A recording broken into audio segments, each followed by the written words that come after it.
আমাদের সকলের কবি রবীন্দ্রনাথ ঠাকুর। উনি কলকাতায় জোড়াসাঁকো ঠাকুর বাড়িতে জন্মগ্রহণ করেন এবং উনি শান্তিনিকেতনে ওনার শান্তিনিকেতন নিজের মতন করে তৈরি করেছেন। সেখানে এখনও গেলে আপনারা দেখতে পাবেন ওনার যত কার্যালয় সব কিছু দর্শন করে আসতে পারেন। উনি গীতাঞ্জলি কাব্যগ্রন্থ লিখে নোবেল পুরস্কার পান। ভারত সরকার ওনাকে পুরস্কার করেন। উনি ছিলেন এক মহাকবি।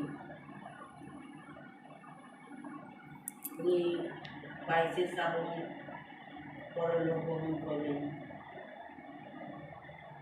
এইগুলি আমার এই বক্তব্য শেষ করছি।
যখন খুশি খাই সে বাড়ি গিয়ে, 10টা বাজে 10:30টা বাজে, নাইকো তারা হয় বা পাচ্ছে দেরি, ইচ্ছে করে সিলেট ফেলে দিয়ে অমনি করে বেড়াই নিয়ে ফেরি।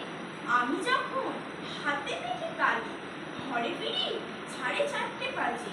কোদাল নিয়ে মাটি কোপায় মালি বাবুদের ওই ফুল বাগানের মাঝে, কেউ তো তার মানা নাই।